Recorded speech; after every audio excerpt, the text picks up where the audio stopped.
फलानी साहब का दफ्तर जो होता था वो फलानी प्रेस क्लब कहलाता था। हम भी फोन पे बात करते थे एक दूसरे को, तो कहते थे फलानी प्रेस क्लब में मुलाकात हो। नहीं, साफी कराची प्रेस क्लब में कम होते थे और फलानी प्रेस क्लब में ज्यादा होते थे। पीसी बर्गर की क्या कहानी?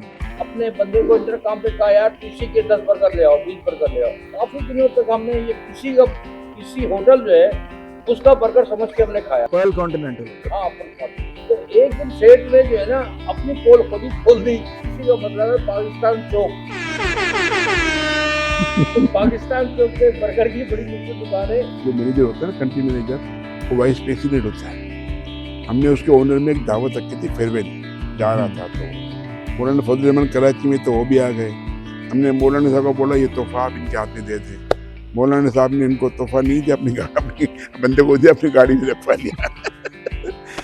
अच्छा, मौलाना साहब की तो शोहरत ये है कि वो देसी खाने शौक से खाते हैं। हलवा बनवाया था आपने उनके लिए? नहीं, मौलाना साहब का स्टाइल ये नहीं है, वो तो देसी खाने खाते हैं। वो दुब्बा खाने वाले लोग हैं। उनके लिए फिर हमको लहम मंदी अरबी अच्छा, में बोलते हैं, लहम। साबुत बकरा। शौकीन पुराने हैं। कितने पुराने।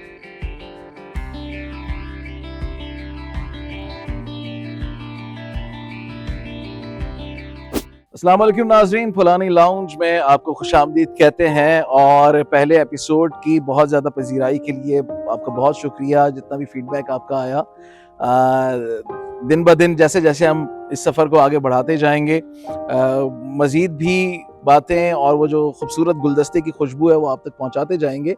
हमारे साथ इस लाउंज में रफ़ीक बशीर साहब और याया फलानी साहब मौजूद हैं, जिनके नाम से ये फलानी लाउंज है। अस्सलाम वालेकुम, आप दोनों शख्सियात का बहुत शुक्रिया। वालेकुम सलाम।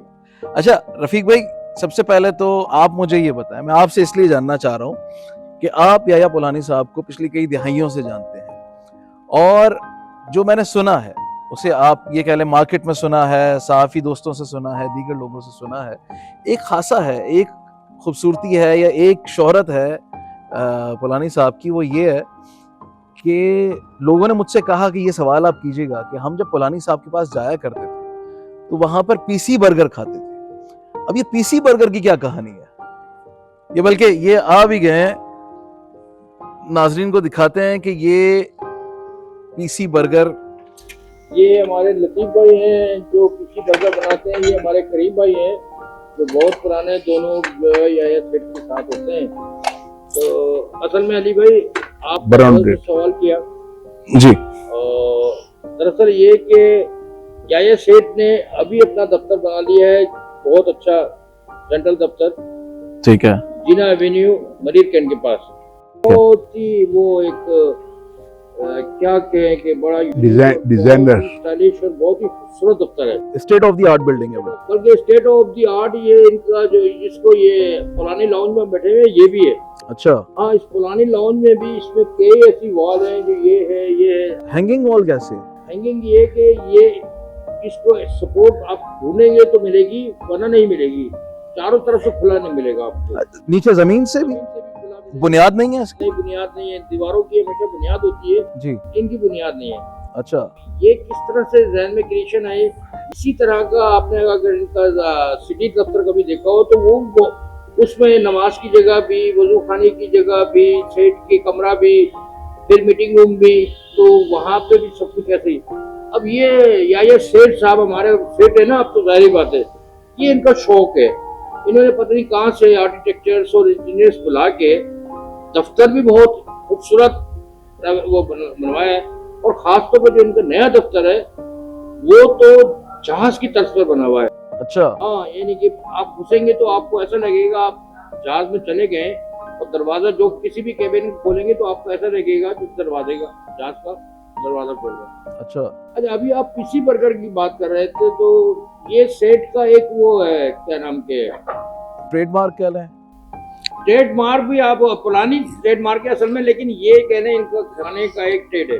वर्षों पहले फलानी साहब का दफ्तर जो होता था वो फलानी प्रेस क्लब कहलाता था। अच्छा, यानी कि प्रेस क्लब से मुराद ये है कि पुरानी प्रेस क्लब से मुराद ये होता था, हम भी फोन पे बात करते थे एक दूसरे को, तो कहते थे फलानी प्रेस क्लब में मुलाकात हो। नहीं, साफी कराची प्रेस क्लब में कम होते थे और फलानी प्रेस क्लब में ज्यादा होते थे। उसकी वजह ये होती थी इनका प्यार है सेठ का, साफियों से मोहब्बत है, एहतराम है, इज्जत है इनकी भी और हमारी भी। इस दौरान हमने जब इनसे खाने का बंदोबस्त किया तो इन्होंने हमेशा अपने बंदे को इंटरकॉम पे कहा, यार पीसी के 10 बर्गर ले आओ, 20 बर्गर ले आओ। अच्छा, काफी दिनों तक हमने ये पीसी होटल जो है उसका बर्गर समझ के हमने खाया। Perl continental hotel. हाँ, पर कॉर्डिनेटर। ठीक है। तो एक दिन सेठ ने जो है ना अपनी पोल खुद ही खोल दी। नहीं, पोल नहीं खोली थी। तो हमने पूछा, सेठ जी कितने महंगे बर्गर खिलाते हो, कुछ और मंगा लो, आज ये कर लो। तो उस दिन उन्होंने बताया पीसी का मतलब है पाकिस्तान चौक। तो पाकिस्तान चौक पे बर्गर की बड़ी मशहूर दुकान है, वहां से ये बर्गर आते थे और ये हमें खिलाते। अच्छा, मैं पुलानी कैफे भी समझ रहा था, लेकिन पुलानी कैफे है, पाकिस्तान चौक है या पर्ल कॉन्टिनेंटल है, मेरा ख्याल है पुलानी साहब से ही पूछते हैं कि इसके पीछे राज क्या है। इसके पीछे राज ये है कि जो पीसी होटल है ना, ये पहले इंटरकॉन्टिनेंटल होटल था। सही। इसको जियाउल हक ने आसमानी साहब को बेचा था। ठीक है। तो फिर उसने इंटरकॉन नाम रख दिया। वही ये पाकिस्तान चौक है ना, ये हमारी पैदाइश से पहले का नाम है। अच्छा, पाकिस्तान चौक ले लो, पीर कॉलोनी ले लो, सही ये हमारी पैदाइश से पहले के नाम है। पीर कॉलोनी भी पीसी से चलता है, सही। पाकिस्तान चौक भी पीसी से चलता है। तो एक दिन एक साहब आए, मेरे अच्छे क्लाइंट आए थे मेरे पास रात को, कुछ देर हो गई थी टिकट इशू करने में। मैंने आपके लिए कोई पीसी से बर्गर मंगाओ? बोला नहीं भाई यार, ये नहीं तकल्लुफ करना यार, अल्लाह के वास्ते मेरे घर में मेहमान बैठे हुए। तो मैंने बोला यार अच्छा लगता? बोला नहीं आया भाई नहीं। वो इनका भी दोस्त है वो, तो उसको मैंने बोला नहीं। तो उसने दूसरे दिन राइस ऑफिस में गया, बोला यार पोलानी साहब ने क्या इज्जत दी है यार, बड़ी इज्जत दी। उसने बोला मैं पीसी के बर्गर मंगाता हूँ आपके लिए। तो सारे राइस वाले हंस पड़े उसको देख के। बोले तुम लोग क्यों हंसते हो यार? बोला यार तुम पीसी को क्या समझते हो? बोला पर कोऑर्डिनेटर। बोला नहीं, वो पाकिस्तान चौक के बर्गर मंगवा रहा था। तो यानी पीसी के बर्गर तो ये इनका शौक था। और प्रेस क्लब, पोलानी प्रेस क्लब भी नाम इन्होंने रखाया था। एक दिन शाहिद खाकन अब्बासी साहब आ गए मेरे पास। अच्छा, सर मुझे आपके पास आना है काम के लिए। मैंने तो कंडीशन है कि मेरी लंच मेरे साथ करोगे तो आओगे, वरना नहीं आओगे आप। ठीक है। बोले ये क्या? जी वजीर आजम। बोले ये क्या कंडीशन है? ना सर खाना साथ खाएंगे तो बात करेंगे ना, सही। खाएंगे नहीं तो पेट क्या निकलेगा हमारे। सही। महबूब शेख को मैंने बुलाया था, शाहिद खाकन अब्बासी उस टाइम पे PI से रिटायर्ड होकर अपनी एयर ब्लू खोल रही थी। ठीक है। और पाकिस्तान की ये पहली एयरलाइन थी जिसने ई टिकटिंग शुरू की थी। ओके। इससे पहले ई टिकटिंग ये कॉन्सेप्ट नहीं था। शाहिद खाकन अब्बासी खुद PI का चेयरमैन रह चुका था। और एयर ब्लू ओरिजिनल ओनर इसका है तारिक चौधरी, जो बाहर होते हैं, US में, जो USA में होते हैं, जिसकी एयरलाइन है जेड ब्लू। ठीक है। यहाँ एयर ब्लू थी। तो उस दिन हमने उसको लंच पे बुलाया, खिलाया पिलाया। महबूब शेख ने 10-15 सवाल किए होंगे मुश्किल से, बाकी वो तो नेट से निकालने वाला आदमी था बड़ा। दूसरे दिन कराची के सारे अखबारों में उसकी खबर लगी हुई थी, शाहिद खाकन अब्बासी की और एयर ब्लू की। अच्छा। दूसरे दिन रात को 9 बजे आया, मैं रूम का दरवाजा खोलता है, बोला सैल्यूट यू मिस्टर PPC पोलानी प्रेस क्लब। यानी फिर उसका एक प्रोग्राम में as a chairman aviation committee में रहा फेडरेशन में। ठीक है। 20 साल से हूँ, अभी भी हूँ। अभी भी उन्होंने मुझे मांगा है नॉमिनेशन यार। मैंने बोला मैंने कभी लिख के देता था नहीं हो, तुम क्यों लिख के मांगा? देना दे दो। बोला नहीं, वो तो आपकी ही है, हमें मालूम है। यानी एक प्रोग्राम मैंने एयर ब्लू का वहाँ किया था, नीचे गेट से लेके ऊपर कॉन्फ्रेंस रूम तक एयर ब्लू बलून ये वो सब लगवाए थे। और मेरे शौकीन पुराने हैं। कितने पुराने एयर ब्लू, कितनी पुरानी है? मतलब जितने आप हैं इतने पुराने हैं आप। अबे इतनी पुरानी एयर ब्लू भी नहीं है यार। इमीडिएट एयरलाइन भी इतनी पुरानी नहीं है जितना मैं पुराना हूँ यार। इमीडिएट एयरलाइन की पैदाइश है 1985 अक्टूबर की। अच्छा सेठ ये बताएं, ये पीसी बर्गर आपने किस किस लोगों को खिलाए? अल्हम्दुलिल्लाह जिसको खिलाया सब खुश हुए हैं। मिसाल के तौर पे कोई नाम आप बताएंगे? ये तो नाम आपके पास लिस्ट होती है, ये अखबार वालों का काम है प्रेस रिलीज बनानी, ये करनी वो करनी। मेरा काम थोड़ी है, वो तो अल्लाह ने खिलाया था, मैंने थोड़ी खिलाया था। मौलाना फजलुर रहमान भी आपके दफ्तर आए थे, तो क्या मौलाना फजलुर रहमान मेरे दफ्तर नहीं आया, वहाँ इस घर पे आया है मौलाना फजलुर रहमान। एक इमीडिएट्स का सीनियर वाइस प्रेसिडेंट जो मैनेजर होता है ना, कंट्री मैनेजर, वो वाइस प्रेसिडेंट होता है। हमने उसके ओनर में एक दावत रखी थी फेयरवेल, जा रहा था तो मौलाना फजल रहमान कराची में तो वो भी आ गए। हमने मौलाना साहब को बोला ये तोहफा आप इनके हाथ में दे दें। मौलाना साहब ने इनको तोहफा नहीं दिया, अपनी बंदे को दिया, अपनी गाड़ी में रखवा लिया। तो मैंने उसके लिए कालीन निकाला हैंडमेड, उसको देने के लिए कंट्री मैनेजर को भी उसको। चले वो तो मौलाना साहब का नसीब था ना कि वो गिफ्ट उनके नसीब का था। यार वो अल्लाह का नाम ही था, कुछ नहीं। माशाल्लाह।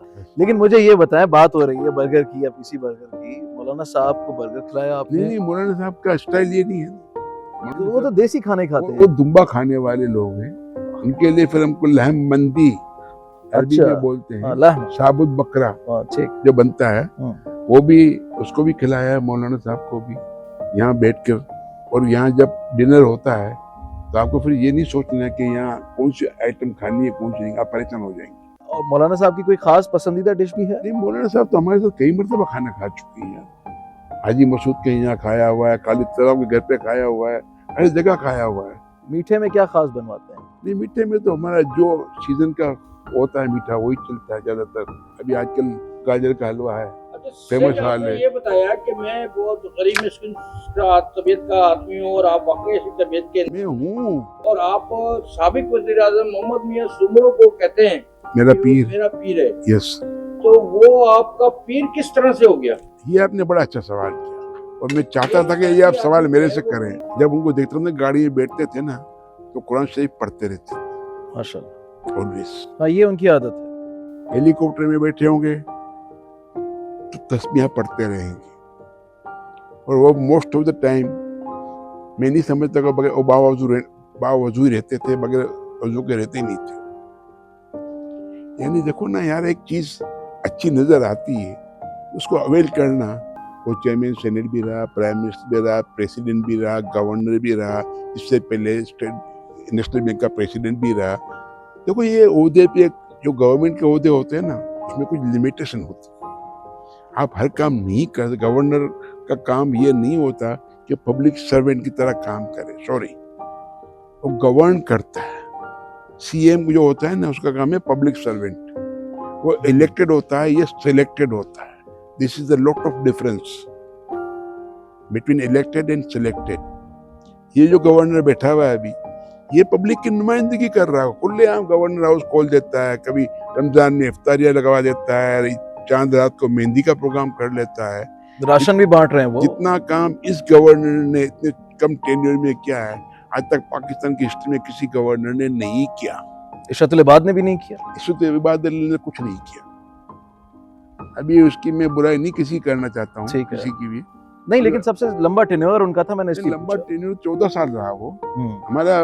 मेरे से वो या बैग सिगार देना, मेरे अच्छी गजलें, आगे वो खुद भी गिटार बजाते थे। गिटार बजाने का शौकीन था, गजलें सुनाने का बहुत शौकीन था।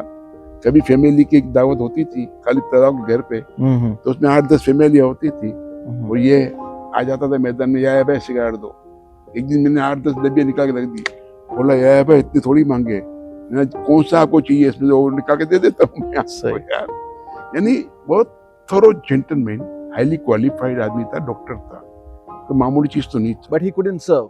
देखो वहाँ नाम एमक्यूएम का साथ में था, पार्टी का नाम था ना, मगर पार्टी के लोग जब दिल चाहेंगे जाएंगे, मीटिंग करेंगे। इसको एक मरतबा मैंने एक स्पेशली टीम लेके नेपाल भेजी, क्रिकेट की व्हीलचेयर टीम।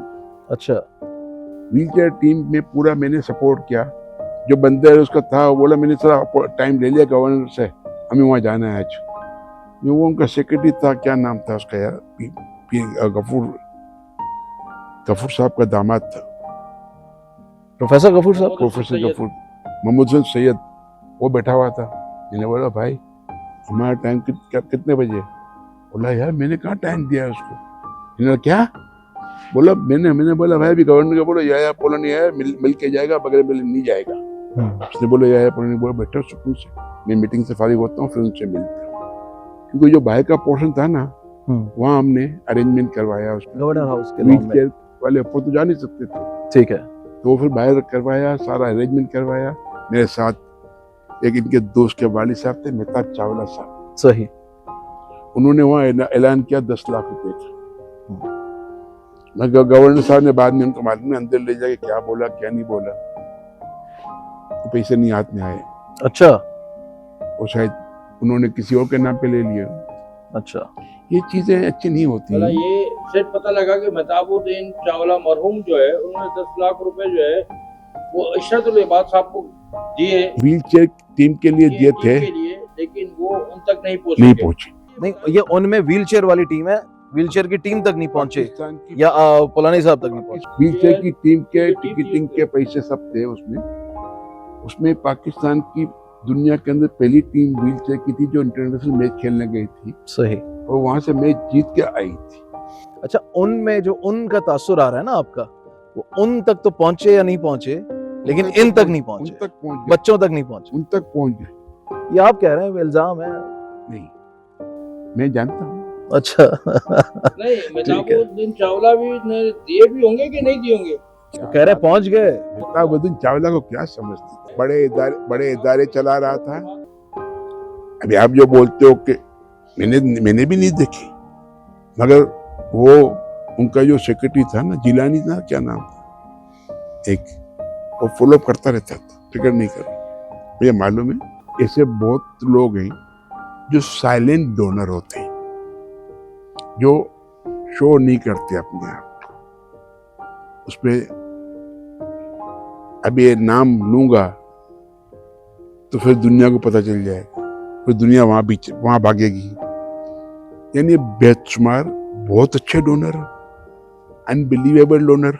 यानी एक बंदे को तो मुझे मालूम है कम से कम साल का 1 बिलियन से ज्यादा का खर्च करता है। 1 अरब रुपए से 1 अरब से ज्यादा ही खर्च करता है। अच्छा, और उसने जो काम किए हैं आप सोच नहीं सकते, माशाल्लाह। अनबिलीवेबल। ऐसे बहुत सारे हैं।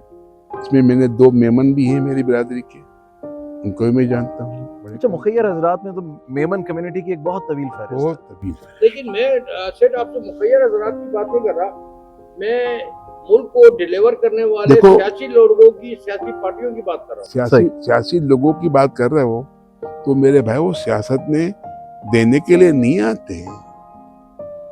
जिस तरह 50 साल पहले प्राइम मिनिस्टर साहब ने रोटी कपड़ा मकान की आवाज लगाई थी, आज तक मिला?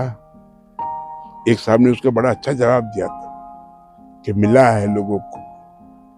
उसने उसके जवाब से मैं मुतमईन था। बोला कैसे मिला? बोला देखो, इसने भुट्टो साहब ने पासपोर्ट फ्री कर दिए थे, बड़े इजी। उस दौर में लाखों लोग सऊदी अरेबिया गए, उनको वहां नौकरियां मिली तो उनके घर बन गए। यानी एक रास्ता, अल्टरनेट रास्ते से मिले जरूर लोगों को, मगर जो अच्छा, लॉन्ग टर्म नहीं मिले, लेकिन उस दौर में तो मिले। लॉन्ग टर्म मिलते रहे ना। लोग वहाँ जो जिनको नौकरी मिल गई वो सालों साल नौकरियां करते। तो फिर भुट्टो साहब को तो क्रेडिट जाता है कि जो नारा उन्होंने लगाया कम से कम उस दौर में तो मिला। देखो मेरे भाई, नारा लगाना और देना काम गवर्नमेंट का होता है। जो ओहदे पे आता है ना, ही इज द कस्टोडियन। सही कस्टोडियन का काम है सारे काम अच्छे करने हैं। सही। एक काम भी गलत करोगे तो आपकी कस्टोडियन के ऊपर दाग लग जाएगा। अच्छा, मैं गुफ्तगू को थोड़ा सॉफ्ट करता हूँ। आपने मुख्तलिफ सियासी दोस्तों का जिक्र किया, मुशर्रफ साहब के साथ भी बहुत अच्छा ताल्लुक था बहुत आपका, प्यारा। बहुत प्यारा ताल्लुक था। उन्होंने तो डिलीवर किया, उन्होंने जितना डिलीवर किया है आज तक किसी ने नहीं किया। वंडरफुल। इससे ज्यादा डिलीवर किया अय्यूब खान ने। अच्छा, मैंने एक टीवी प्रोग्राम में बोला था, बिजनेस प्लस में। मेरे साथ मोइनुद्दीन हैदर बैठा हुआ था। बोला पोलानी साहब, इस मुल्क में डेमोक्रेसी अच्छी है या डिक्टेटरशिप? मैंने सॉरी, इस मुल्क में डेमोक्रेसी तो है ही नहीं। एक सिविलियन डिक्टेटर है, एक आर्मी डिक्टेटर है। ठीक, आर्मी डिक्टेटर के दौर में जितना काम हुआ इस मुल्क में आज तक नहीं हुआ। तो क्या आप आर्मी को पसंद करते हैं कि वो आर्मी हुक्मरानी करे? सर, मैं डिलीवर को पसंद करता हूँ। जो नीचे वाले तबके तक पहुंचाते हैं ना, उसको मैं पसंद करता हूँ। चाहे वो सिविलियन की, आपने अभी पूछा डोनर के बारे में, मैंने वो भी बताया कि बेशुमार है, साइलेंट डोनर है, बहुत अच्छा काम करते हैं। अभी नाम लूंगा तो फिर वही वाला मसला है ना। फिर ये इस मामले में तो हमारी हुकूमत बिल्कुल पीछे है कि आज भी जो है किसी भी हॉस्पिटल में एम्बुलेंस की सर्विस सिर्फ एडी की मिलेगी, आपको गवर्नमेंट की नहीं मिलेगी? नहीं नहीं, अब तो आ गई है अभी 1122 government की की 11 सर्विस जो है वो पंजाब से शुरू हुई थी, सिंध में भी आ गई है। देखो भाई एदी की जो एम्बुलेंस थी ना, वो एम्बुलेंस नहीं थी, वो सुजुकी थी। एम्बुलेंस का मतलब क्या होता है? मेडिकल Full सर्विसेज इक्विपमेंट के साथ। और कुछ जैसे एक और कंपनी किसकी थी, वो दुबई वालों की, अमन फाउंडेशन की थी। अमन की थी। उसमें 2 किस्म की थी, विद डॉक्टर और विदाउट डॉक्टर। देखो ये चीजें है ना, फुल इक्विप्ड होनी चाहिए। अभी आपने पंजाब के अंदर देखा चौधरी परवेज इलाही के दौर में 1122 that was full equipped ambulance. ये सुजुकी चलाना नहीं, लेकिन उनकी इस्तेदाद इतनी थी ना, यार, उनकी इस्तेदाद कुछ नहीं थी, वो पब्लिक फंड था। ईदी साहब की बात कर रहे हैं ना आप? जी, मैं ईदी साहब की तो बात पब्लिक फंड में इतना ही कर सकते थे जितना उन्होंने किया। आज भी Guinness book of world record में सबसे बड़ी फ्लीट उनकी है। सर प्राइवेट सेक्टर में उनकी है, वरना गवर्नमेंट की अलग होती है। ठीक है, गवर्नमेंट सेक्टर में, हमारे यहाँ तो प्राइवेट government सेक्टर को में नहीं मिल एदी रहा था की ना। सबसे बड़ी फ्लीट थी। Edhi belong to my community. Yes, मैं एदी साहब को 1958 से जानता हूँ, जब मैं 7 साल का था। ठीक है। उस टाइम से मैं जानता हूँ, उसकी वाइफ को भी जानता था, उसका भी इंतकाल हो गया बिल्किस की। वो दोनों मेरी बिरादरी के थे। कोई वन लाइनर, कोई स्टेटमेंट? देखो काम, बड़े अच्छे काम भी अल्लाह ताला लोगों से ले लेता है, छोटे काम पे भी वो अल्लाह ताला बंदों की मग़फ़िरत कर देता है। बेशक। तो उसने बहुत बड़े काम भी किए, तो कोई शक नहीं। कस्टोडियन मीन अमानतदार। आपने अमानत में खयानत नहीं कर सकते। सेठ साहब, ये थोड़ा सा पाकिस्तान की हिस्ट्री पढ़ी थोड़ी सी, तो 1960 से पहले पाकिस्तान इतना शानदार मुल्क था और कराची इतना शानदार शहर था कि दुनिया घूमने आती थी। और मैंने ही देखा कि माओ ज़ेडुंग को पाकिस्तान ने एक एयर जहाज जो है तोहफे में दिया। जर्मनी में जब बहरान आया खुराक का, तो पाकिस्तान ने एक शिप चावलों का भर के वहाँ पे भेजा, कर्जा भी दिया था। ठीक है ना? अच्छा, कर्जा भी दिया। और मैंने अभी थोड़ा पढ़ा, तो ये जो, क्योंकि आप ट्रैवल लाइन से हैं और शायद आप ही ने मुझे बताया होगा कि ईके का मतलब ये है अली सुमरो साहब कि ई से जो है एमिरेट्स है और के से कराची, क्योंकि पहली फ्लाइट जो है कराची से चली थी। और आज वो एमिरेट्स जो है ना, वो कहाँ है, तो आप देखे कहाँ है। एमिरेट्स को बनाने वाले पाकिस्तान और पाकिस्तानी थे। मैं कहूँगा कि आप कौम के लिए कोई पैगाम भी दे दें, नौजवानों को पैगाम दे दें और ये बता देंगे पाकिस्तान 1960 वाला कैसे बन सकता है। 1960 वाला पाकिस्तान बनने में बहुत कम टाइम चाहिए, ज्यादा टाइम नहीं चाहिए। लोग झूठ बोलना छोड़ दें, सच पे आ जाएं। सच को छुपाने की जरूरत नहीं है।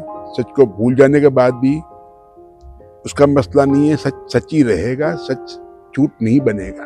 तो इसलिए सच बोलना शुरू करो, अल्लाह का शुक्र अदा करना शुरू करो। और जिस फील्ड में लोगों को आना चाहिए, डेफिनेट मैं आईटी को सबसे ज़्यादा प्रेफर करता हूँ कि लोगों की फैमिलियों की नस्लें बन जाती हैं। आईटी की फील्ड्स नस्लें बन जाती हैं, खानदान नहीं, नस्लें बन जाती हैं। नाज़रीन, ये याया पुलानी साहब का आपके लिए पैगाम था।